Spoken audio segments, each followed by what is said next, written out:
9, verset 14. À partir du verset 14. Lorsqu'ils furent arrivés près des disciples, ils virent autour d'eux une grande foule et des scribes qui discutaient avec eux.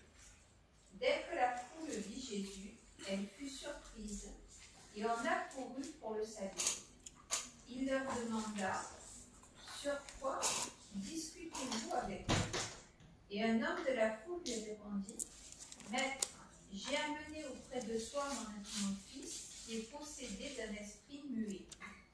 En quelque lieu qu'il le saisisse, il le jette par terre, l'enfant écume, grince des dents et devient tout raide.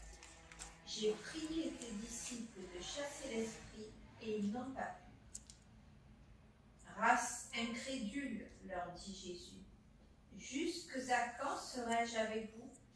Jusques à quand vous supporterai-je? Amenez-le-moi. On le lui amena. Et aussitôt que l'enfant vit Jésus, l'esprit l'agita avec violence. Il tomba par terre et se roulait en écumant.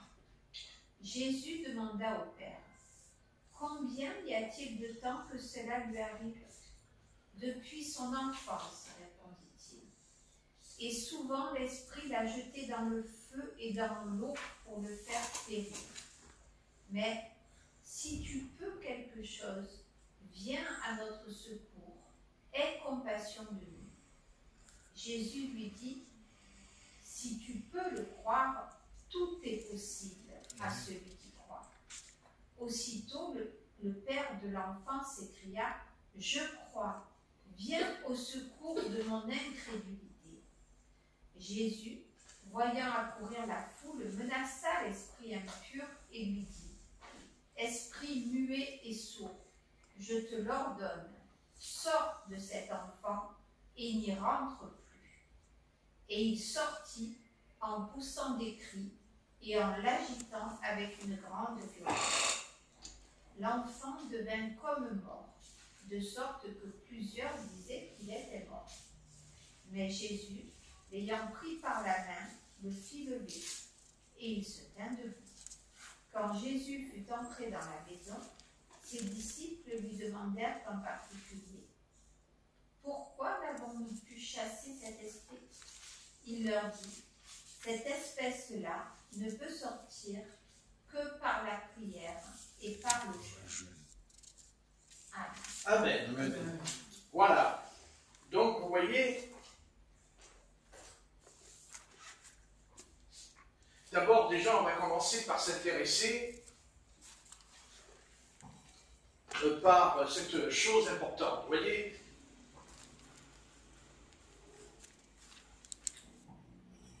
là, nous avons affaire à une médecine.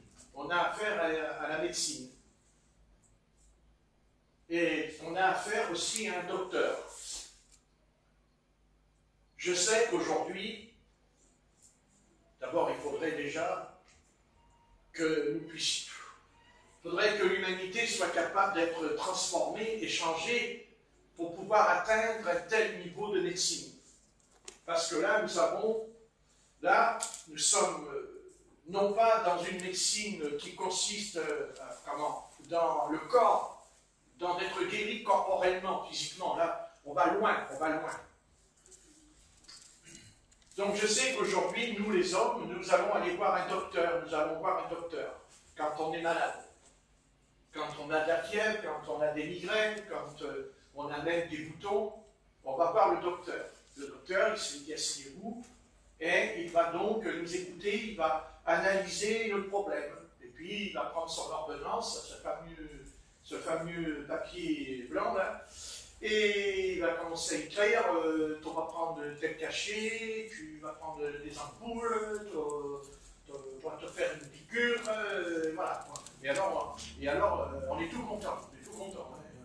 Avant d'arriver, on n'était pas trop content parce qu'on ne savait pas ce qu'on avait. Et puis quand on ressort, eh bien, on sait ce qu'on a et on ne sait pas pourquoi.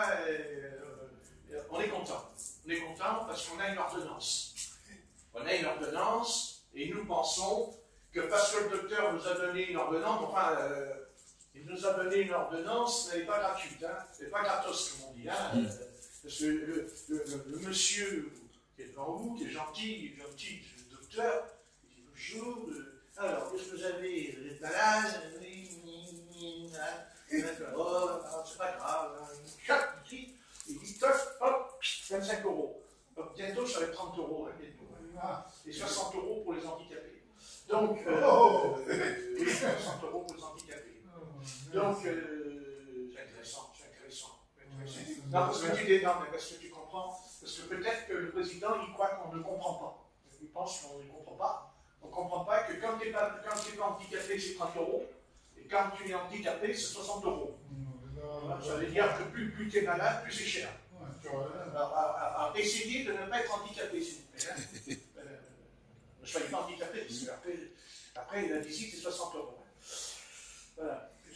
Quand déjà vous êtes handicapé, et que déjà, non seulement si vous êtes handicapé, ça veut dire que vous souffrez, parce que si on n'est pas handicapé, on peut tomber malade, mais on ne souffre pas tous les jours. Parce qu'on va nous donner une ordonnance, et puis au bout de 15 jours, ça y est, on est rétabli.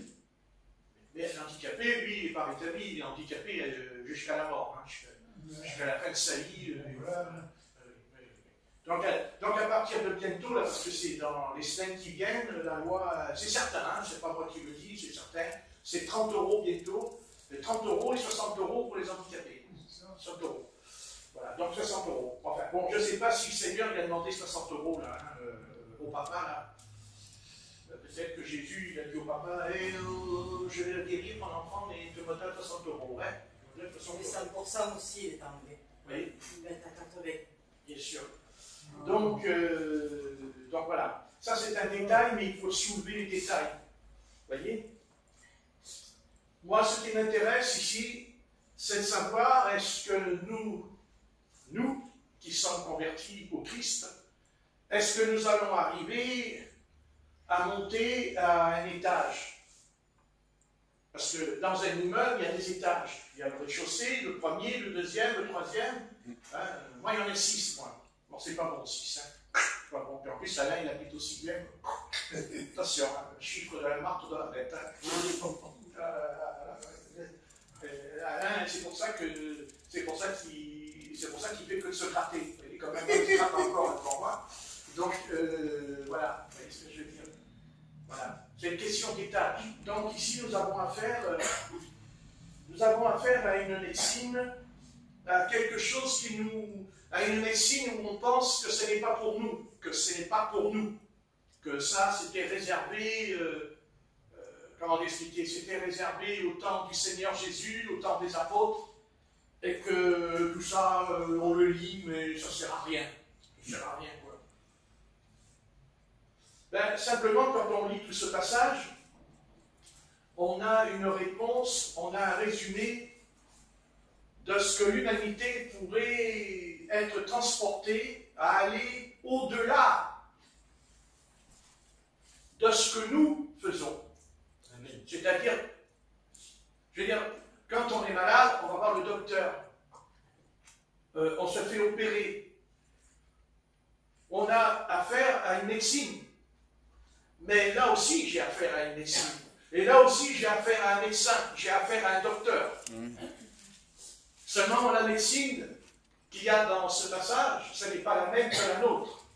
C'est-à-dire, c'est une autre dimension. C'est une dimension au-delà de notre dimension, ici.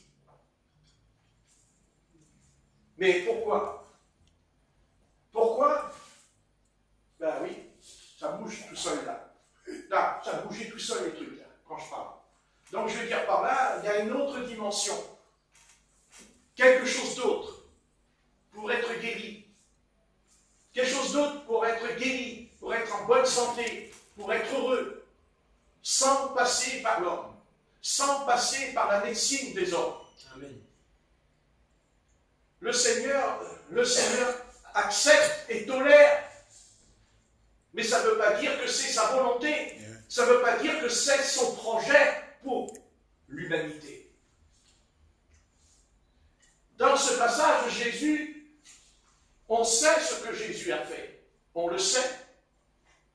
Et en plus, il ne prend pas n'importe qui, il prend un enfant. Ça se passe avec un enfant. Ce qui démontre, vous voyez, c'est pour ça que quand, parce que on sait que quand Jésus-Christ va revenir, il ne va pas simplement revenir parce qu'il va faire péter un éclair, là, et puis que tout le monde il va tomber par terre. Bien sûr, ils vont tous tomber par terre. Évidemment. C'est sûr. Mais le but, on sait déjà que dans l'Ancien Testament, le Seigneur amène le peuple d'Israël dans le désert du Sinaï. Et dans ce désert, le Seigneur sait ce qu'il y a dans le désert. Il n'y a pas d'eau, il y a des serpents, il y a des scorpions, il y a toutes sortes de maladies à cause de la chaleur. Mais déjà le Seigneur dit à Israël, si l'Éternel avait voulu que le peuple d'Israël soit guéri par les hommes, si l'Éternel avait voulu que ce soit la science des hommes qui guérissent, alors Israël aurait retourné en Égypte.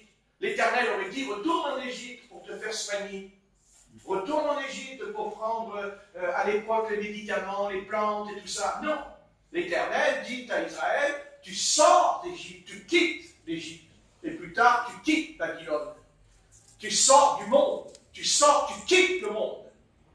Parce que ce monde-là est gouverné, ce monde-là appartient à Satan. C'est Satan. Et Satan n'est pas tout seul. Satan a un royaume. Satan a une hiérarchie de démons dans son royaume. Et comme dira Acte 10, 38, Jésus-Christ allait de lieu en lieu, en délivrant et en guérissant tous ceux qui étaient sous l'empire du diable. L'empire, un empire, c'est quoi un empire? C'est un royaume. Un empire, c'est une nation, c'est un continent, un empire.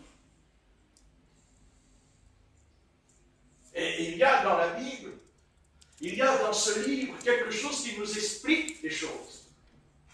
D'ailleurs, quand on étudie les prophéties de Daniel, on sait qu'il y a 4 empires, avec 4 animaux, et aussi avec la statue de Daniel.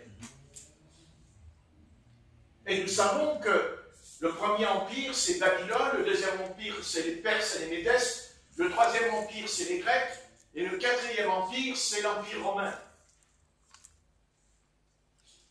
Mais la Bible dit qu'à la fin des temps, et dit que cet empire va sortir de l'abîme, vous lirez dans l'Apocalypse, il sort de l'abîme, cet empire, pour aller à sa perte, il y a marqué.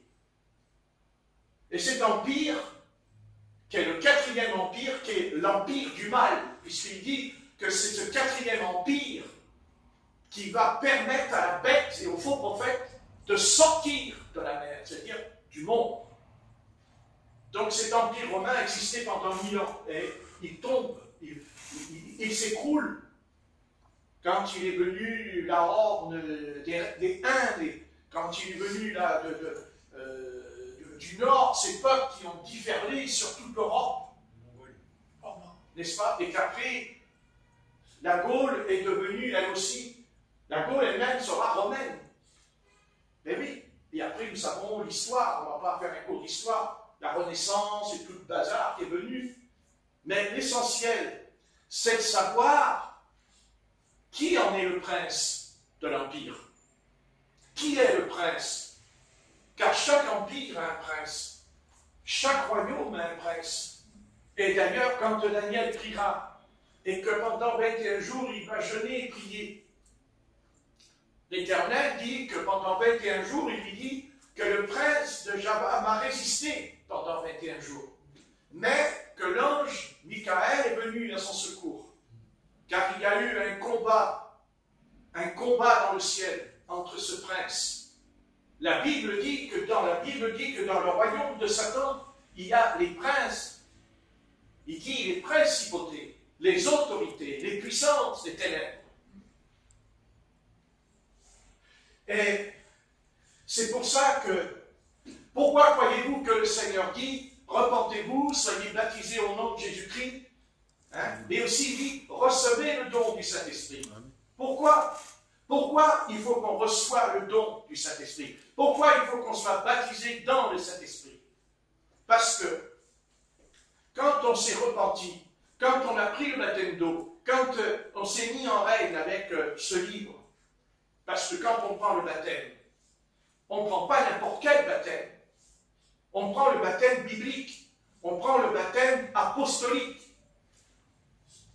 Et nous savons que jamais les apôtres, aucun apôtre n'a baptisé au nom du Père, du Fils et du Saint-Esprit. Tous les apôtres, là où les apôtres ont posé leurs pieds, que ce soit à Corinthe, que ce soit à Éphèse, que ce soit à Thessalonique, que ce soit même à Rome, il est écrit, ils furent baptisés au nom de Jésus-Christ. Voyez? Et nous savons que Satan va déformer, parce qu'il s'en prend. Il ne s'en prend pas seulement qu'à la doctrine, il s'en prend parce que Satan n'accepte pas ce que Dieu a dit. Il ne supporte pas quand Dieu parle. Il ne veut pas entendre Dieu, parce que ça le tourmente, parce qu'il est tourmenté quand il entend la voix de Dieu. Et la voix de Dieu, Dieu a fait retentir sa voix, et il avait besoin d'un peuple. Il avait besoin d'un peuple. Et il va créer ce peuple qui n'existait pas, car il n'existait pas. Certes, il y avait Noé sur la terre avec sa famille. Alors, nous savons que l'humanité va repartir au travers de la famille de Noé. C'est les enfants de Noé qui sont dispersés et qui formeront après, plus tard, des peuples, avec l'histoire de la tour de Babel et d'Émeraude. C'est toujours contre Dieu. Il est contre Dieu, contre lui. Et il ira jusqu'au bout. Parce qu'il ne veut pas admettre qu'il est vaincu. Il ne veut pas l'admettre. Il ne veut pas l'admettre. Il ne l'admettra jamais. À tel point qu'il faudra le souffle de la bouche du Seigneur pour le mettre à terre. Le souffle. C'est par un souffle. Donc je ne vous dis pas ce qui va se passer sur la terre. Vous imaginez la tempête qui va venir. Une tempête. Parce que le souffle, c'est le souffle. C'est la tempête, c'est un tourbillon. C'est écrit dans Job 39. L'Éternel est venu dans la tempête. Et dans Darby, il dit l'Éternel est venu dans un tourbillon, dans la chambre de Job. Mais quand sera-t-il quand le Seigneur va revenir? Vous imaginez la confrontation, la puissance de la bataille qu'il va y avoir, la guerre qu'il va y avoir sur la terre entre Satan et l'Éternel. Et bien sûr, vous savez, il n'y a pas de hasard dans la Bible, nous connaissons le terrain, parce que Satan, quand il combat, il a besoin d'un champ de bataille, il a besoin d'un endroit, il a besoin d'un terrain, Satan. Et ce terrain, nous le connaissons, c'est la vallée de Jériel. C'est la vallée de Josaphat, qui est une vallée qui est à 33 km de Jérusalem aujourd'hui. C'est dans cette grande vallée de Megiddo, la guerre, cette guerre d'Armageddon. Une guerre que jamais n'a existé sur la terre. Il va venir une guerre qui n'a jamais existé. Ce ne sera pas comparable. Il n'y aura rien de comparable avec la première et la deuxième guerre mondiale, ce qui va venir. C'est une guerre terrible. Ce n'est pas une guerre nucléaire. C'est pas ça du tout qui va venir. Bien sûr qu'on entend parler, mais le Seigneur nous l'a dit dans Matthieu 24, vous entendrez parler de guerre et de bruit de guerre, comme aujourd'hui nous en parlons. Aujourd'hui, on nous parlait avant de la guerre avec les haches et les javelots, les arcs. Aujourd'hui, on n'en est plus là. Remarquez, c'est toujours un javelot, hein, c'est toujours une flèche, un missile. Parce qu'une flèche, on tire et puis la flèche, elle part. La différence, c'est que ce n'est pas une flèche qui va partir. Vous voyez ce que je veux dire? Mais ils ne partiront pas vraiment. Peut-être qu'ils tomberont dans quelques endroits, parce que Dieu va régler des comptes avec certaines nations, parce qu'elles sont perverses et méchantes. Parce que Dieu punit toujours la perversité. Amen. Dieu frappe les pervers dans la Bible.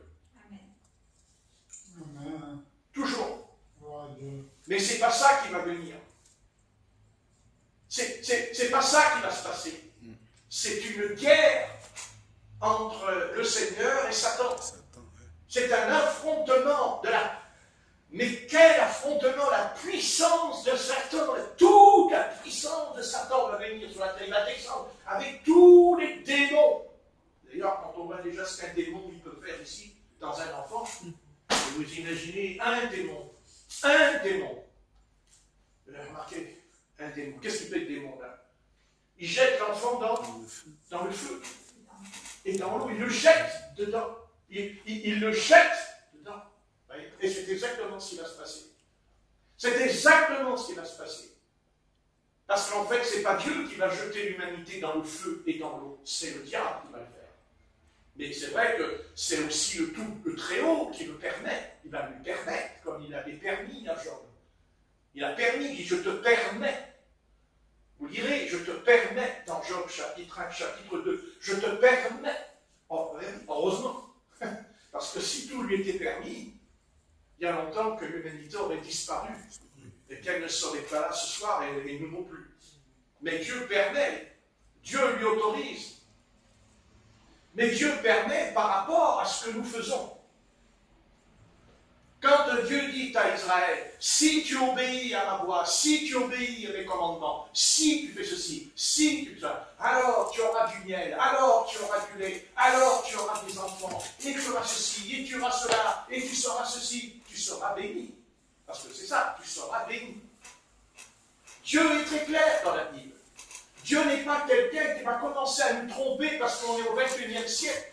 Dieu, ce qu'il a dit au départ, il le dit encore ce soir à tous les hommes. Voici le livre. Mais quel livre?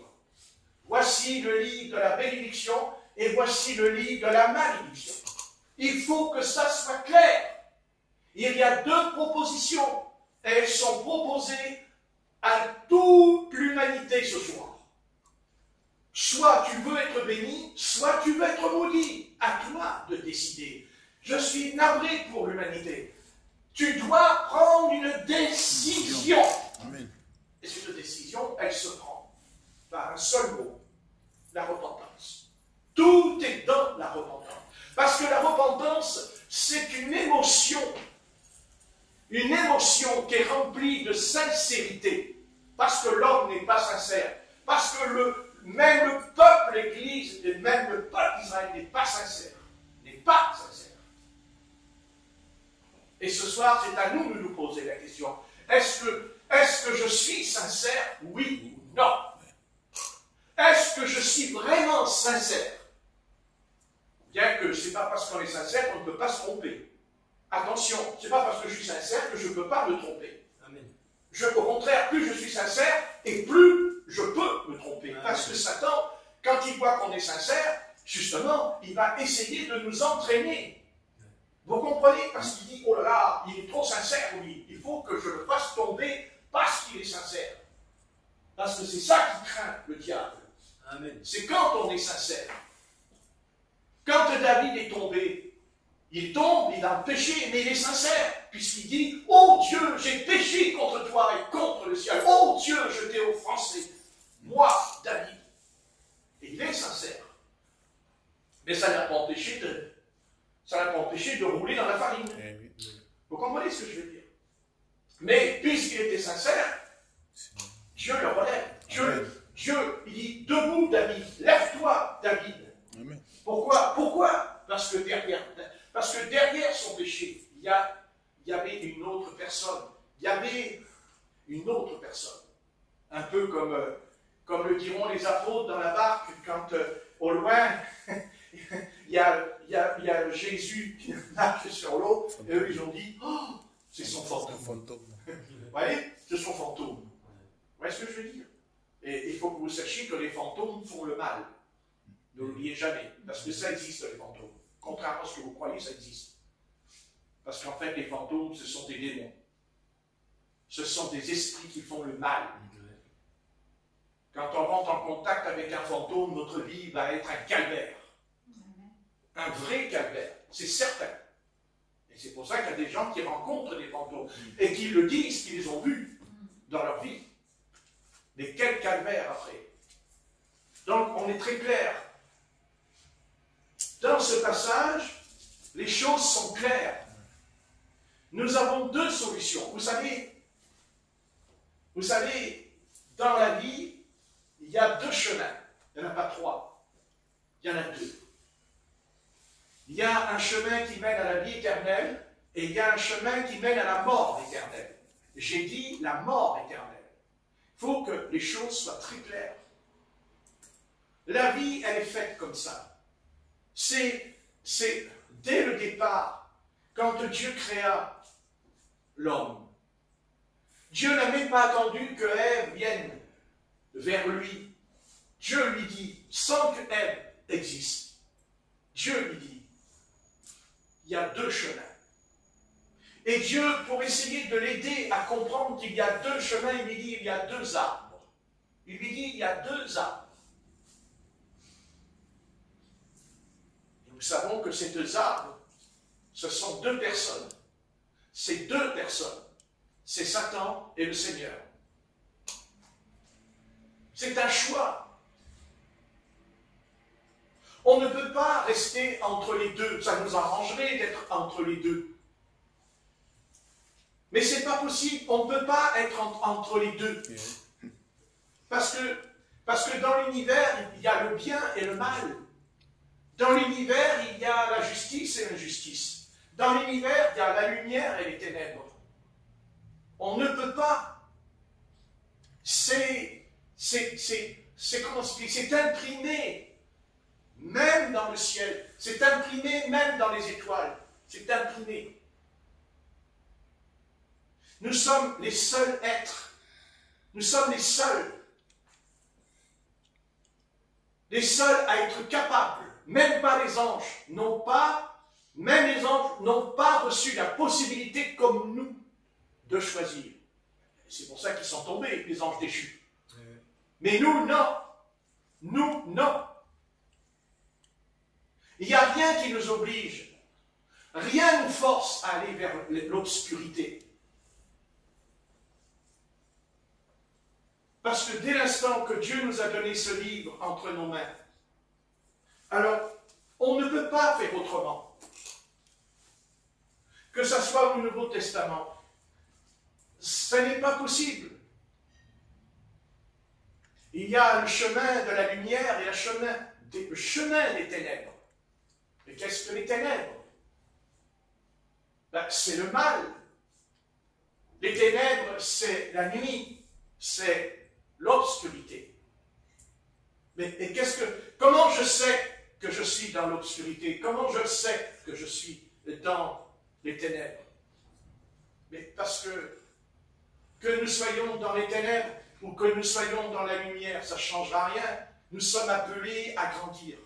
Nous sommes appelés à nous développer. Amen. On ne peut pas faire autrement. Quand on est sorti du sein de notre mère, ce serait bien si ce soir on était tous des bébés par terre là. On est tous des bébés. Ah, il y aurait là tout bébé d'un coup les tout petits bébés. On rentrerait, il n'y a que des bébés ici. Ça serait bien, hein? Ah ouais. Vous imaginez Nicolas, un petit bébé? Mais il a été un bébé. Il fait comme ça, mais il était un bébé. Il a été un petit bébé qui a donné. Et il a fait comme tous les autres bébés, ce grand-là.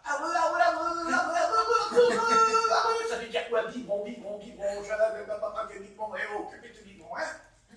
mais on a fait comme lui. C'est la seule chose que nous faisons tous. En tout cas, on est unis dans ce domaine. Le biberon. Le biberon. Mais après, on grandit. Mais on grandit, c'est-à-dire on grandit bien ou on grandit mal? Mais le problème, c'est qu'on grandit tous dans le mal. C'est seulement quand il y a une intervention de la part de Dieu. C'est Dieu lui-même qui intervient. Parce qu'à un moment donné, Dieu, il ne dit pas, toi je vais te parler et toi je ne vais pas te parler. Dieu, il ne dit pas, toi je te choisis, toi je ne te choisis pas. C'est pas vrai. Si Dieu dit qu'il nous a choisis, c'est parce qu'il savait à l'avance que nous allons lui dire oui, amen. Amen. C'est tout. C'est basé, c'est parce qu'il sait à l'avance. Parce qu'il sait ce que nous allons faire à l'avance. Mais il ne dit pas, mais même quand il sait que l'autre ne va pas le faire, il va quand même lui dire, il va quand même s'adresser à lui. Oui, il va lui parler, même peut-être plus encore à celui qui est choisi. Pire encore. C'est ce que Dieu fera pour Caïn. C'est ce que Dieu fait pour Caïn. Ouais, c'est vrai. Vous voyez? Même quand il apporte l'autel, il fait un autel comme Abel. Il fait exactement comme Abel. Il fait un autel. Comme des millions et des millions de croyants aujourd'hui, ils font exactement la même chose. Ils croient en Jésus-Christ, ils parlent en langue, ils prophétisent, comme ils croient en Jésus-Christ, réunion, tout. Ils font tous pareil. Mais tout le monde n'est pas pareil. Chaque croyant n'est pas pareil. Heureusement. Amen. Heureusement. Oui, tout à fait. Et pourquoi on n'est pas pareil? Mais parce qu'à un moment donné, il y a un choix.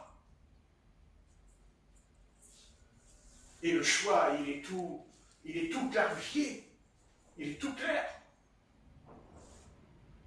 C'est l'un ou l'autre. C'est-à-dire, c'est pas l'un ou l'autre dans le sens de la phrase. C'est deux personnes, deux personnalités, deux caractères. Mais ce sont deux personnes. Ça, c'est certain. Parce que Satan est une personne. C'est pas... Satan, c'est pas un esprit là qui flotte dans l'air. D'abord la preuve. Parce que ici, quand on lit le passage, la Bible nous dit, mais il dit, putain, je préfère. Il dit, quand ils arrivèrent là, il dit, un homme dans la foule lui répondit, Maître, j'ai amené mon fils, car il est tourmenté par un esprit mauvais. Car il est tourmenté par un esprit mauvais. Donc nous avons là quelque chose. Ce père, il ne dit pas, d'ailleurs il dit qu'il l'a amené à tous les docteurs. Il l'a amené, il n'a pas laissé son fils comme ça, non, non, non, ne croyez pas ça. Il a fait tout ce qu'il pouvait faire. Mais à un moment donné, le docteur, même s'il a un diplôme de médecine, même s'il a tout ce que l'homme lui a appris à l'école de médecine, dans les facultés de médecine, ça ne change rien. Nous sommes dépassés, nous sommes en retard. Mais on n'est pas en retard parce que Dieu veut qu'on soit en retard. C'est parce que c'est nous qui avons choisi. Parce que nous ne voulons pas de cet évangile. Parce que nous ne voulons pas de ce qui est écrit là. Amen. Nous le voulons pour discuter. Nous le voulons peut-être pour faire des réunions comme ça à la télé, le passage, les démons, ceci. On s'en fout. On s'en fout. Amen. Ce qu'on veut, c'est est-ce que oui ou non, c'est la volonté divine. Est-ce que c'est la volonté la volonté du Tout-Puissant, qu'on comprenne une fois pour toutes que nous sommes appelés à entrer dans une autre dimension. Amen. Et que cette dimension, ce n'est plus l'homme. Ouais. Mais pour que l'homme comprenne que ce n'est plus l'homme, il faut que l'homme comprenne que parallèle à lui, c'est-à-dire par rappel à ce monde, il y a un autre monde. Il y a un autre monde, et que ce monde s'appelle les esprits. Et quand vous lisez le passage, on va le lire. Il dit,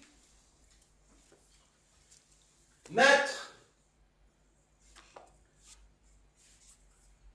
je t'ai amené mon fils, car il est tourmenté par un esprit mauvais et qui l'empêche de parler. L'esprit le saisit, l'esprit le saisit n'importe où. Et ça c'est important, il dit n'importe où. Et il le jette à terre. L'enfant a de l'écume à la bouche et il grince des dents. Son corps devient raide. C'est ce que je vous ai dit tout à l'heure, hein? Vous vous rappelez? Tu dis raide. Oui. J'ai demandé à tes disciples de chasser cet esprit, mais ils n'ont pas pu. Jésus leur déclara, Jean 100 fois, bon, ça c'est un... Bon, combien de temps, ça c'est un autre message que je pourrais un jour expliquer. Mais, au verset 20, on lui amena donc on le lui amena donc. Et là, il dit, dès que l'Esprit vit Jésus, regardez, dès que l'Esprit vit Jésus, qu'est-ce qui se passe? Il le secoue rudement, l'enfant, celui-ci tombe à terre, il se roulait avec de l'écume à la bouche. Le père dit,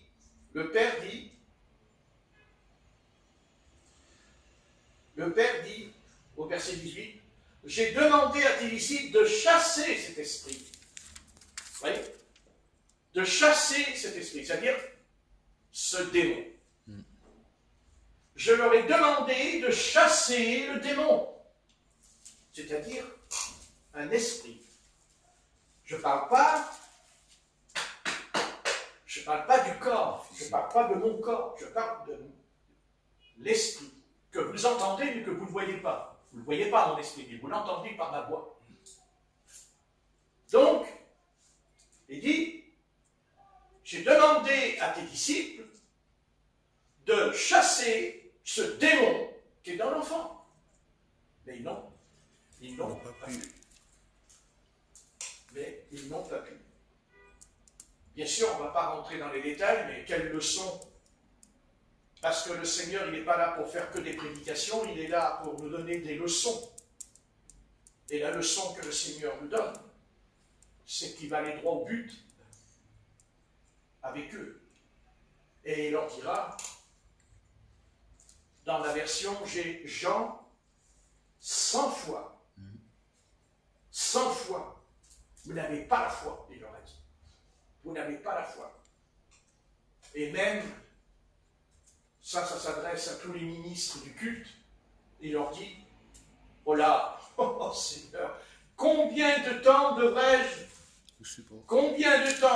devrais-je rester avec vous? Combien de temps encore devrais-je vous supporter? Wow! Oula! Vous vous imaginez? Vous croyez que les chrétiens aujourd'hui, ils entendraient ça? Que Jésus vienne maintenant et il leur dise, mais jusqu'à quand je vais vous supporter? Oh Seigneur! Ils vont pleurer. Oh non Seigneur, mais je suis ton enfant, je t'aime. Oh Jésus, alléluia. Alléluia. Alléluia. Oh purée. C'est pas ça le christianisme. Ce n'est pas ça du tout. Jésus est sévère. Mais comment ne pourrait-il pas être sévère quand il s'agit d'un esprit mauvais, méchant, qui veut tuer un enfant? Qui va tuer l'enfant. Mais ce qui était frappant quand je l'ai lu, vous savez ce qui m'a frappé? C'est dit, Maître, je t'ai amené mon fils car il est tourmenté par un esprit mauvais. Et après, il dit,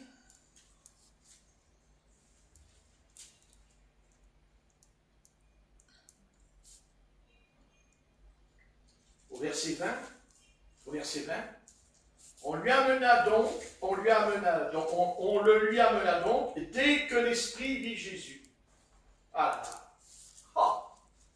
Dès que l'Esprit vit Jésus. Il n'est pas écrit quand l'enfant a vu Jésus. Il dit l'Esprit, c'est-à-dire le démon, voit Jésus. C'est pareil, c'est des versions. Ouais, la version, C'est des versions qui sont différentes. Elle dit que c'est l'enfant qui le voit. Voilà. Mais là, non. Enfin, L'esprit l'agita. Voilà. Ouais. C'est faux. Le démon Après, il qui manquait voit à travers de l'enfant. L'esprit l'agita. Voilà. C'est toujours le démon. L'esprit a vu. L'esprit mauvais, il a vu Jésus. Amen. Il voit Jésus. Voyez? Et le Père, il dit, j'ai amené mon enfant à tes disciples. Il dit, un esprit le jette dans l'eau et dans le feu. Un esprit. Là, nous avons affaire, vous voyez, à une médecine. Je parle du médecin. Je parle du docteur. Je parle d'une science de la médecine. Et Jésus ne sort pas une ordonnance. Jésus ne dit pas tu vas prendre de l'antibiotique. Non, non, non, non. Jésus est au-dessus de tout. Et Jésus veut nous faire comprendre que derrière nos maladies, derrière tous les maux de la vie, de la souffrance, derrière tout cela, il y a un mauvais esprit. Et on ne le voit pas. Mais il est là. Il rôde autour de nous. C'est lui qui projette, c'est lui qui envoie sur notre corps. Il envoie sur le corps une puissance négative, une force négative, une puissance de destruction sur nous. Amen. Et nous, bien sûr, comme nous ne sommes pas capables d'entrer dans cette science, parce qu'on dit, mais c'est pas pour nous, ça, c'est Jésus. Pas du tout. Pas du tout. Parce que Jésus, il dit à ses disciples, vous ne croyez pas que je vais vous supporter encore longtemps, hein? Vous allez me le chasser, le démon. Amen. Et vous allez me le chasser, le démon. Amen. Parce que je vous préviens, si vous ne le chassez pas, vous n'avez pas C'est pas. la foi. La foi. Vous n'avez pas la foi. La foi. Donc, vous voyez, nous entrons dans une autre dimension. C'est-à-dire que quand Jésus-Christ va revenir, il n'y aura plus de docteur, il n'y aura plus de chirurgien. Ah non, Amen. non, non, non, c'est terminé. Mais nous pensons que c'est quand Jésus revient, que ça arrive. Non, non, non, c'est maintenant. Maintenant, amen. Parce que Jésus l'a dit, le royaume de Dieu est au milieu de vous. Amen. C'est ça que nous n'arrivons pas à monter. Parce que quand je vous parle de ça, je vous parle de monter, pas de descendre. Bon, de toute façon, on ne va pas descendre plus bas. Hein. On n'est pas plus bas que plus bas ce soir. Pas plus bas. On n'est pas plus bas. Hein. Ouais. Et que ce soit la guerre, que ce soit la famine, que ce soit les épidémies, que ce soit les tremblements de terre,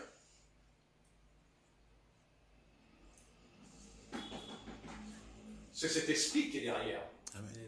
C'est cet esprit qui fait toutes ces choses.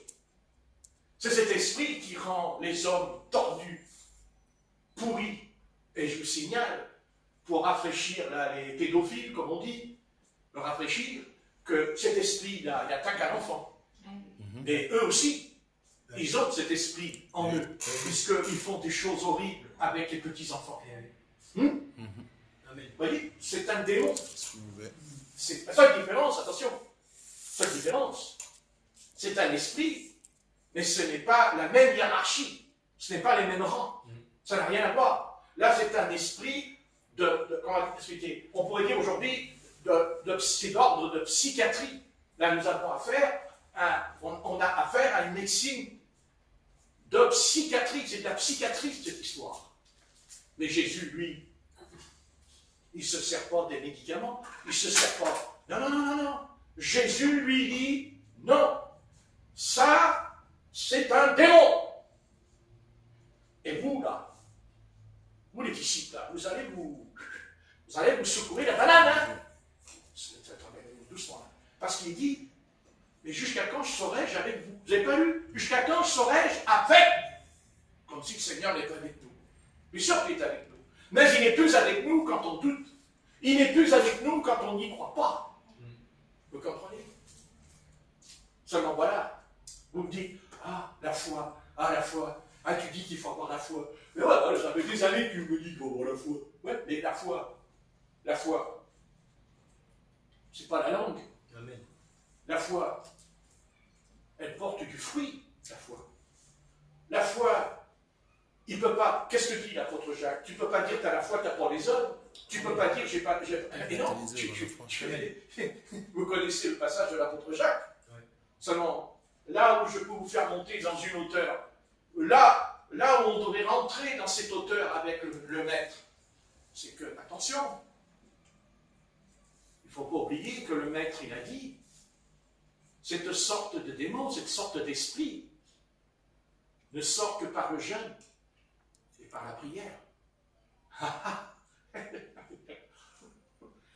Ça veut dire que ta petite vie tranquille, notre petite vie tranquille, eh ben ouais, mais ça veut dire d'abord qu'il faut avoir une vie de prière. Déjà. Et peut-être il faut aussi jeûner. Amen. Oh, jeûner. Jeûner. La Stéphanie, elle a fait. On parle de jeûner, lui. Mais écoutez, si vous êtes devant le docteur et qu'il vous dit vous allez prendre ça, vous allez prendre ça, vous allez prendre ça, vous allez prendre ça, ok, je vous dirai, plus vous en prenez, plus vous êtes malade. Non.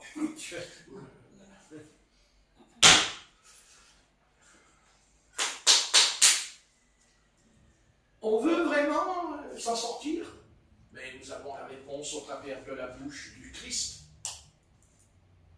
Jeûnez, priez, priez, jeûnez, jeûnez, priez, jeûnez, priez, jeûnez, priez. Amen. Eh oui, seulement on prie. Non. Parce que si on prie vraiment, si on prend un quart de notre vie à passer notre vie dans la prière, dans la journée, à prier, parce qu'on a un quart pour manger, on a un quart pour se laver, on a un quart pour travailler, pour gagner de l'argent. Mais l'autre quart,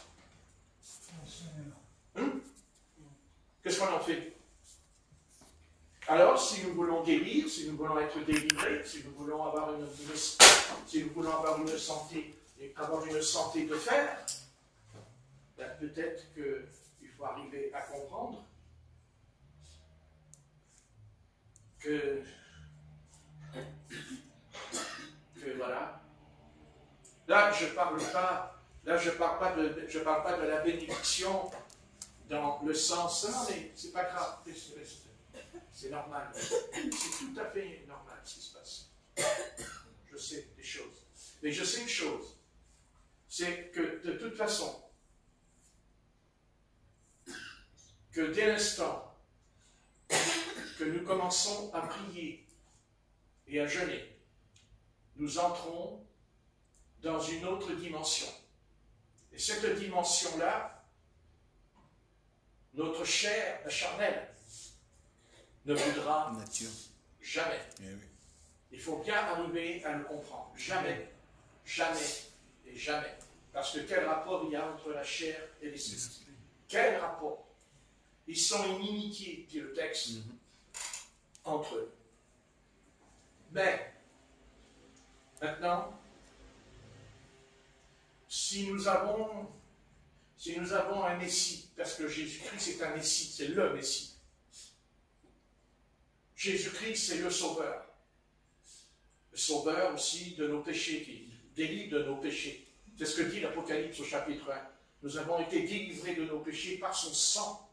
Par son sang, nous avons été délivrés du péché. Car ne jamais oublier que les démons, les esprits, même impurs, parce qu'il y a aussi les esprits impurs. Là, ce n'est pas un esprit impur. Jésus ne dit pas « esprit impur, sors ». Il n'a pas dit « esprit impur ». Dans la synagogue, l'évangile de Marc 1, il dit « esprit impur, sors de cet homme ». Amen. Sors de cet homme, esprit impur. Ça veut dire que cet homme,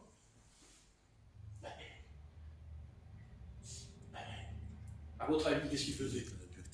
Il forniquait. D'accord? Il forniquait. La fornication, c'est-à-dire la fornication qui apôtre, les apôtres. C'est ça. Ça, c'est l'esprit impur. Mais là, le Seigneur, il ne parle pas d'un esprit impur. Ce n'est pas un démon dans le sens, ça ne veut pas dire qu'il n'est pas impur, mais ce n'est pas son œuvre dans l'enfant. Cet enfant a en lui un esprit de suicide. Il a un esprit de suicide. Il veut. C'est pas lui qui veut se suicider. C'est pas l'enfant qui dit je veux mourir. Comment un enfant il dit je veux mourir? C'est son papa. Un enfant il n'a pas cette idée en lui. C'est quand on est peut-être plus grand, mais pas un enfant. Un enfant il dit pas je veux mourir. Mais alors pourquoi? C'est l'esprit qui veut c'est l'esprit qui fait mourir, qui veut tuer. C'est cet esprit de suicide qui est en lui. Vous voyez? Vous comprenez ce que je veux dire? Amen. Vous voyez? Parce que c'est un meurtrier, c'est un criminel. Il veut entraîner cet enfant dans le séjour des morts, dans le Hadès, il veut le tuer. Il veut qu'il disparaisse. Il veut qu'il s'en aille. Vous voyez, il crée la chose la plus horrible dans l'humanité. C'est un papa qui va perdre son petit enfant. C'est un papa qui perd son enfant. Et l'enfant perd son papa. Ils vont être séparés. Parce que l'enfant va quitter la terre et va rejoindre le séjour des morts. Il n'y restera pas. On sait ce que Jésus a dit. Le royaume de Dieu leur appartient. On est d'accord. Mais ça n'empêche pas que tant que cet enfant est sur la terre, il va subir la malédiction. Il subit la malédiction du péché. Du péché, parce que là on a affaire aux Israélites, on n'a pas affaire à des nations païennes, on a affaire au peuple du Seigneur, là c'est Israël. Vous voyez ce que je veux dire?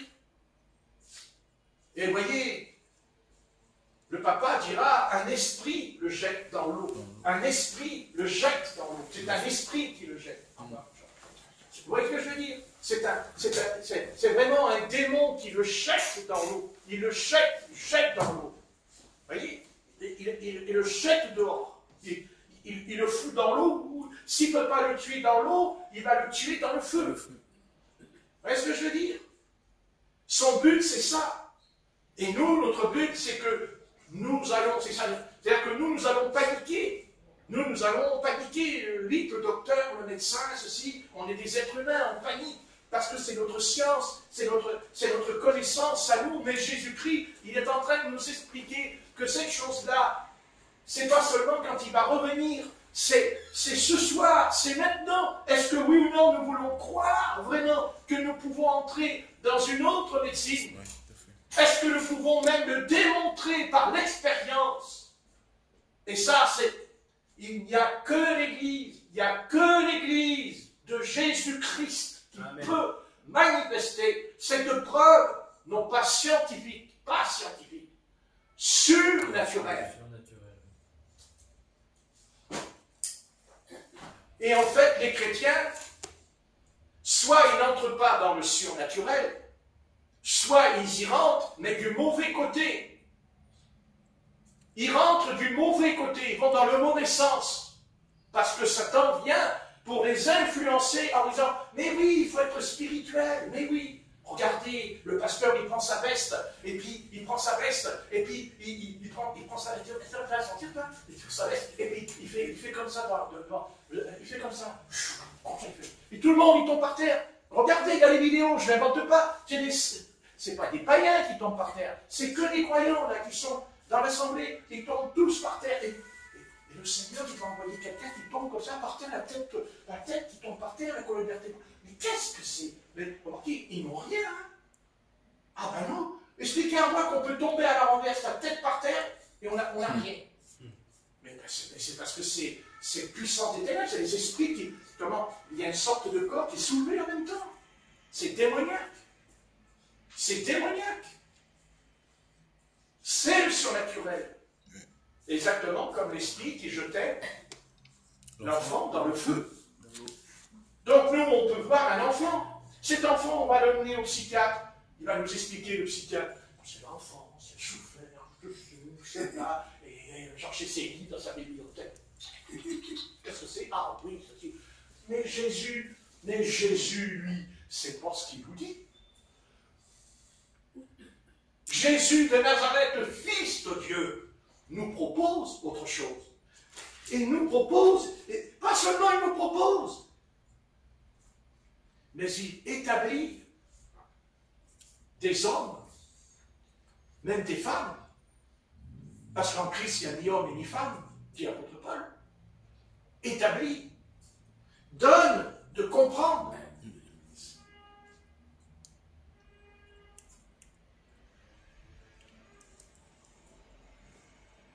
Vous savez ce qu'on doit souhaiter ce soir? Souhaiter ce soir, pour l'humanité. C'est qu'au travers de tout ce qui est en train de se mettre en place, mais qui va être une catastrophe, c'est que peut-être, j'ai dit peut-être, est-ce que toi, Église, toi, l'Église de Jésus-Christ, dont les portes du séjour des morts, on va dire les portes de l'enfer, ne prévaudront point contre toi. Mais à une seule condition, c'est que tu dois changer de cap. Si un navire prend la mer pour aller à un port, mais faire attention. Autrefois, quand le navire prenait la mer, c'est grâce au vent. C'est les vents. C'est comme l'apôtre Paul qui a dit au capitaine de ne pas s'en aller parce que c'était l'hiver et que les vents sont très mauvais et de ne pas partir. Et le capitaine, il a dit non, on s'en va quand même. Et puis quand ils sont partis, il faisait très beau. Il y avait beau, c'est magnifique. Le capitaine, il a dû dire à ses marins, c'est certain, il faut pas faire attention, c'est un illuminé. C'est un illuminé. C'est un cathare. C'est un protestant. Un pentecôtiste. Ouais, ben l'illuminé, c'est qu'après il dit que la nuit est tombée, les étoiles ont disparu, et la tempête est venue, et le bateau, il ne s'est pas cassé. Parce que c'est grâce à l'illuminé qu'ils ont tous été sauvés. Entre parenthèses, parce qu'il a dit aucun de vous périra. Ce que dit Paul. Parce qu'il dit, un ange à qui il appartient, lui a dit que personne ne périra. Ouais. D'ailleurs, qu'est-ce qu'il a fait? Il a rompu le pain et il leur a donné, vous lirez. Amen. Ouais. On ne sait pas ce qu'il y avait ce jour-là dans le morceau de pain. Parce que, oui, c'est un peu comme Élie, il mange et puis il n'a plus marché. Mais moi, je pourrais aussi poser la question, qu'est-ce qu'il y avait dans le pain que l'apôtre Paul a donné? Vous lirez le passage. Quand Paul prépare la nourriture, il dit, maintenant il faut manger. Ma force. Mais qu'est-ce qu'il y avait dedans? Ben, il y avait quelque chose qui leur a permis de nager. Oui. Quelque chose qui leur a permis de ne pas mourir de froid dans l'eau, parce qu'il dit que c'était l'hiver. Oui. Vous avez déjà mis, vous, le nez dans l'eau en hiver? Même, ne serait-ce que... Même en été, des fois. Et la nuit. Eh bien, pourquoi ils sont arrivés tous sauvés? Pourquoi? C'est dans la nourriture. Maintenant, c'est 6h30. Vous voyez? Et je voudrais simplement aussi terminer.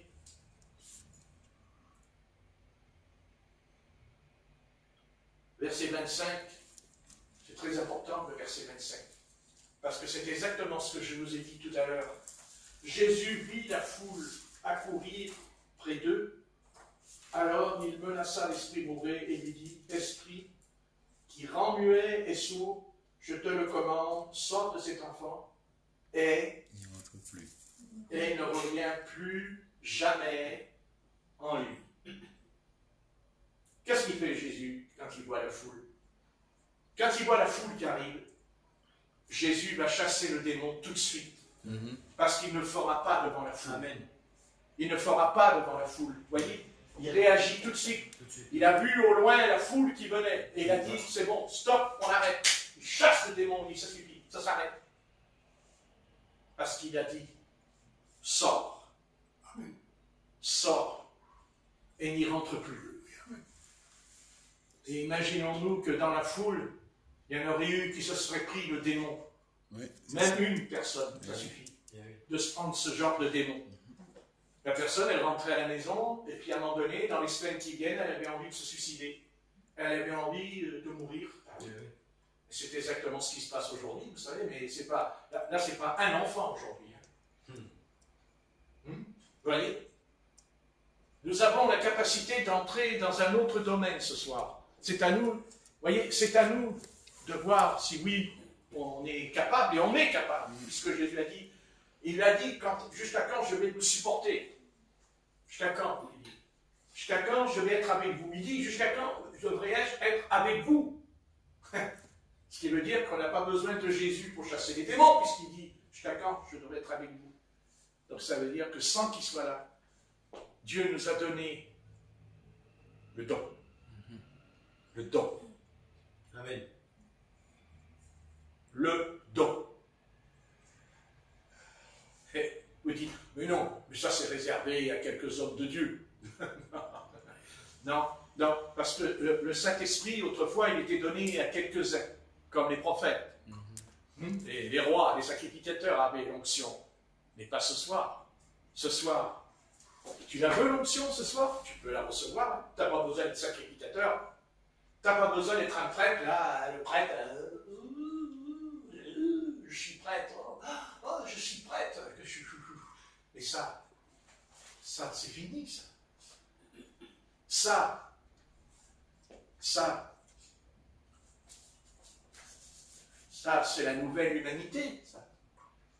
Ça c'est cette humanité-là qu'on veut. Non? Amen. Vous ne voulez pas? Oui. Amen. Et ça doit déjà commencer en vous. C'est en vous, ce soir. Là, ce soir, en vous, Amen. en moi. Ce soir. Est-ce que je veux, oui ou non? D'abord, Amen. faudrait-il encore être plus profond? Faudrait-il savoir, est-ce que Jésus de Nazareth est mon maître? Ok, ah. J'ai dit, mon maître. Et je rajoute à 100%. Mais Jésus est un maître. Jésus est un rabbi. Rabbi, maître, que dis-tu? Disaient les pharisiens. N'est-ce pas? Au Seigneur, il disait, maître, que dis-tu? Ok, il leur disait ce qu'ils ne voulaient pas entendre. Ils voulaient surtout entendre ce qu'ils avaient envie d'entendre. N'est-ce pas? Amen. Jésus, là, il est en train de faire un traité. Jésus, il fait un traité avec ses disciples, là. Et plus loin, dans un passage, il dit que c'est Simon-Pierre qui lui pose la question, parce que ça, il y a un autre passage. Il y en a un autre qui dit, Simon-Pierre lui pose la question. Pourquoi nous n'avons pas pu chasser le démon? Pourquoi? Jésus lui dira pourquoi. Jésus lui dit pourquoi. Ce que je suis capable de faire et que je ne fais pas. Par la prière et le jeûne. Mon ami, c'est si compliqué que ça? Oui. Oui, c'est compliqué si la chair est vivante. Si la chair a le dessus en moi, oui, c'est compliqué. Mais si j'accepte ce soir que l'œuvre du Christ consiste d'abord par la crucifixion, par la mort, parce que Jésus n'est pas ressuscité d'abord, il meurt avant de ressusciter. Il meurt avant. Pas après, avant. Il ne peut pas ressusciter s'il ne meurt pas, Jésus. C'est pour ça que les disciples ont tout fait pour pas qu'il meure. Car vous avez les pharisiens, eux, ils faisaient tout pour qu'il meure. C'est bizarre d'ailleurs. Hein? Vous avez vu les chefs religieux? Il faut qu'il meure. Les disciples, ah non! Jamais! Jamais. Le Seigneur, il leur dit, ne vous inquiétez pas, ne faites pas. Là-dessus, il ne faut pas vous inquiéter. Si vous prenez mon chemin, vous allez aussi mourir. Et d'ailleurs, c'est ce qui leur est arrivé, non? Oui, À votre avis. oui. D'ailleurs, même avant de mourir, ils ont d'abord goûté à la prison. D'abord, non, parce qu'ils avaient perdre des petits tours en prison. Parce que vous voyez, même Jean-Baptiste, car il n'est pas paru en Israël un prophète semblable à Jean-Baptiste, aussi puissant, car il était puissant, Jean-Baptiste. On n'en parle pas beaucoup, parce qu'il y a un peu Jésus qui a fait de l'ombre sur lui. Vous savez, de l'ombre. Mais Jean-Baptiste, n'oubliez pas que dans Luc chapitre 1, c'est écrit, il recevra l'esprit et la puissance d'Élie. Amen. C'est écrit. Et c'est ce qui lui a valu de rassembler, écoutez bien, il a baptisé 1 million de Juifs. Il a baptisé 1 million de Juifs, Jean-Baptiste. Il a même eu le droit de baptiser Jésus, Jean-Baptiste. Non, il a baptisé Jésus. Non, je veux dire, il a baptisé le Maître. Et même il a dit non. Ah non. Ah non. pas digne de me baisser. Oh là là, je ne suis pas digne. Il dit, stop. Jésus dit non. Non, Jean-Baptiste. Non. Non. Non, tu vois, tout ce qui est écrit là, il faut que ça s'accomplisse. Et le reste des prophéties, c'est-à-dire à la fin des temps, à la fin du monde, et après le règne des 1000 ans aussi, ça s'accomplira. Amen. Tout s'accomplira. Et si le monde ou les païens s'imaginent que tout est terminé, il faut leur dire non. Parce que dans l'Apocalypse, il est parlé d'un trône blanc.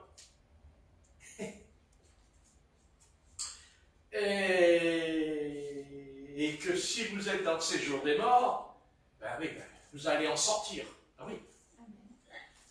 Mais ne pas en sortir, je ne suis plus dans le séjour des morts. Ding, ding, ding, ding, ding, ding, ding, ding, je ne suis plus dans le séjour des morts. Bah, remarquez, ils vont peut-être y rester dans le séjour des morts, hein, entre nous. Parce qu'une fois qu'ils sont sortis, si leur nom n'est pas écrit dans le livre de vie, ils ne retournent pas, ils retournent dans la GN. Ils vont être jetés dans la GN. Donc peut-être que quand ils vont être jetés dans la GN, ils vont dire, oh, Seigneur, pourquoi tu ne nous as pas laissés dans le séjour des morts? Oh, c'est sûr, c'était terrible. Et dans la GN.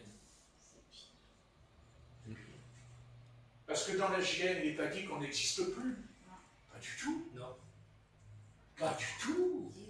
Tourmenté. Exactement. Au siècle des siècles. Sans cesse. Mais on ne peut plus sortir. Parce que déjà, dans ces jours des morts, bon, on va... Non, mais on peut encore sortir. C'est comme le frère Alain Salissé, il a dit « Ah, mais nous allons aller après la mort. » Il dit « Nous allons aller devant le trône blanc. » J'ai dit « Non, moi, j'y vais pas dans le trône blanc. » Il m'a dit « Si, non. » Moi, je ne vais pas dans le trône blanc. Pourquoi j'irai devant le trône blanc et pourquoi je serai jugé par le Seigneur après 1000 ans plus tard? Ce que tu dis, je lui ai dit, mais mon frère, c'est pas biblique ce que tu dis. La Bible dit que nous, on est déjà jugés. Eh oui, Nous avons été jugés au travers de la croix.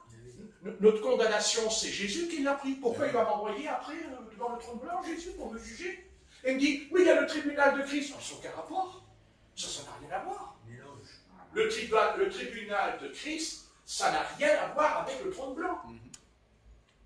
Le trône blanc, c'est le jugement de ceux qui après, n'ont pas été à la première résurrection. qui n'ont pas fait partie de la première résurrection. Jugement Car heureux ceux qui n'ont pas à la Première première résurrection. résurrection. Vous comprenez? Amen. Voilà. Pourquoi voulez-vous que... Pourquoi on va être jugé encore? Non. Non. Dieu, en Jésus-Christ, a pris la colère de Dieu est tombée sur son Fils, à notre place. En fait, c'est nous qui méritions la colère de Dieu. Mais comme on s'est repenti, comme on a demandé pardon au Seigneur d'avoir péché contre lui, autrement, ça veut dire que Dieu pardonne mon péché ce soir et il va me le rappeler 1000 ans après? Non. Ben non, puisqu'il dit le sang de Jésus me purifie de tout péché, de toute iniquité. Ah bon, ça ne tient pas debout, ce qu'il dit. Mais comment est-ce possible de voir un tel frère qui vend la Bible, qui vend les livres dans la librairie? Vous vous imaginez qu'il rencontre peut-être même des chrétiens qui n'ont pas la connaissance et ils vont croire ce qu'il dit? Vous vous rendez compte? C'est très important. Moi, je pense que quand on met quelqu'un dans une librairie chrétienne, on doit s'assurer que cette personne, quand même, Eh oui. est dans la doctrine apostolique, Eh oui. pour ne pas raconter des choses qui ne sont pas... Je veux dire, ce que je suis en train de dire, enfin, c'est élémentaire, mon cher Watson. N'est-ce pas? Non, mais c'est élémentaire. Comment voulez-vous que Jésus-Christ nous amène devant le trône blanc, enfin, après les 1000 ans, pour être jugé? Mais ça n'a un non-sens. C'est fait. Eh oui. Nous avons été jugés. C'est-à-dire que c'est Jésus-Christ qui a pris le jugement, la colère de Dieu. Il dit, la colère de Dieu dans l'Épître aux Romains, au chapitre 1, se révèle du ciel contre toute impiété, contre toute injustice. Mais nous, on ne vit plus dans l'impiété. On ne vit plus dans l'injustice. On vit dans la sainteté, dans la justice divine, pas par nous-mêmes. Bien sûr, on a compris, on ne va pas faire encore un cours de théologie, parce qu'à minuit, on est encore là avec Patrick. Pas la question, peut-être que ça nous ferait du bien le cerveau. Comme ça, au moins, vous allez jeûner ce soir et vous allez prier ce soir. Parce qu'on peut manger à 1h du matin quand on entre.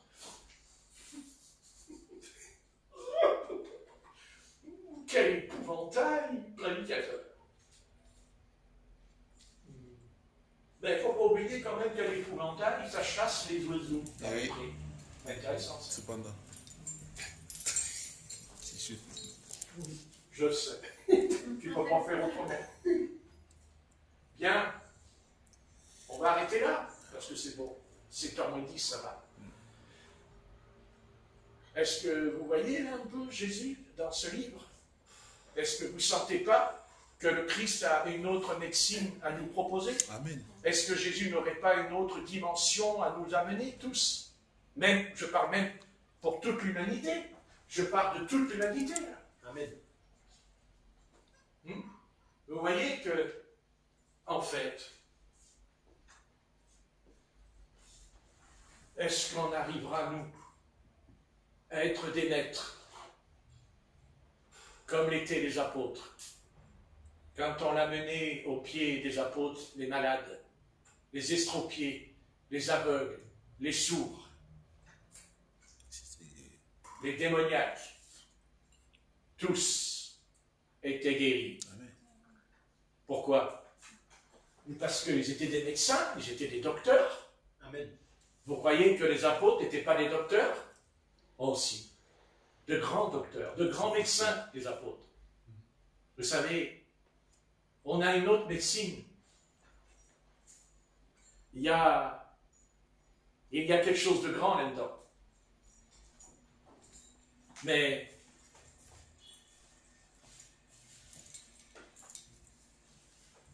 en fait, on est un peu comme le président Emmanuel Macron. On est un peu comme lui. On est un tonneau vide qui fait beaucoup de bruit. Mais vide. Et le tonneau, il est vide. Oui, j'en suis certain. Mais ça peut changer. Parce que Dieu ne nous aurait pas donné un tel message ce soir. Parce que maintenant, à nous, il faut réfléchir. Mais il ne faut pas trop réfléchir non plus. N'est-ce pas?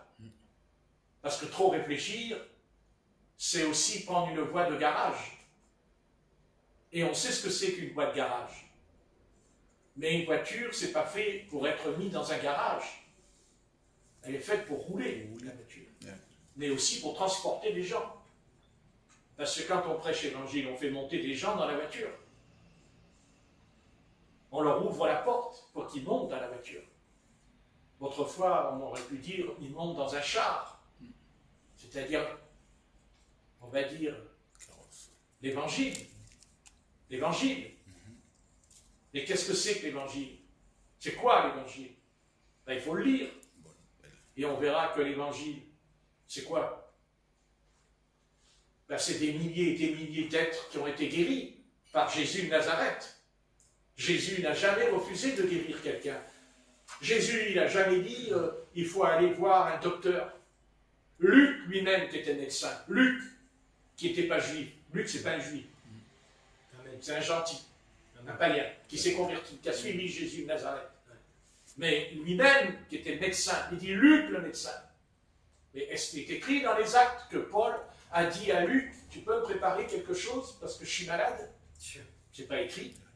Est-ce que Luc a eu recours à sa médecine quand on lit Luc? Non. Non. Non, non. Ça, c'est du passé. Parce qu'il y a le passé, il y a le présent et il y a le futur dans la Bible. Mais nous, on n'est plus dans le passé. Et on n'est plus dans le présent. Non. On est dans le futur. C'est-à-dire le règne des 1000 ans où il n'y aura plus de maladie. Et s'il y en a, il y aura la guérison. Car c'est écrit dans l'Apocalypse, il y a un arbre. Amen. Pas écrit ? Un arbre. Quiconque mangera de son fruit sera. Guéri. Oui. Il est parlé d'une rivière. Oui. Quiconque boira de son eau sera. D'accord ? Oui. Cet arbre, il est là. Cette eau, elle est là. Amen. C'est Jésus. Amen. C'est pas Jésus dans mon imagination, c'est Jésus dans. C'est Jésus par la Bible, la parole écrite. Mais qui devient vivante parce que je crois. Il a dit, Seigneur, gens de peu de foi. Vous voyez, il leur a dit, pourquoi vous doutez de ce que je vous ai dit? Mais aussi, pour chasser le doute, pour chasser le doute, pour chasser le doute, eh bien, il faut aussi employer les bons moyens. Et ces moyens-là, c'est la prière d'abord.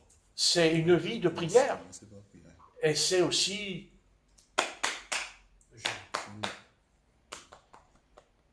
Mais il n'est pas d'accord. Hein. Quel est ton maître? Vous savez qu'il n'est pas d'accord. Ouais. Et comment on sait qu'il n'est pas d'accord? Parce qu'on a mal. Regardez. Quand vous avez mangé, vous ne pensez plus à manger. On n'y pense plus. Pendant 4 heures, pour les plus costauds, c'est 5 heures. Mais ça ne change pas à un moment donné. Soit qu'on lit un livre, soit qu'on marche dans la rue, soit même quand on est devant la télé.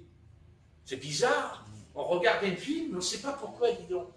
D'un seul coup, plein milieu du film, dis donc. Car surtout quand tu vois un film, ils sont au restaurant. Il y a les policiers, ils sont au restaurant en train de manger. Vous voyez? D'un seul coup, putain. Marquez, je vais vous dire une vérité, je ne sais pas si vous le savez entre nous. Vous savez que plus on regarde la télé, et plus on a envie de manger. Oui, Vous savez que c'est vrai. Hein? oui, c'est vrai. C'est reconnu. C'est reconnu. Plus on regarde la télé, plus on a envie de manger. C'est pas des blagues, je raconte. C'est certain. Ah ouais. Ah ouais. Ah ouais. Ça fait rire Alain. Et rigole.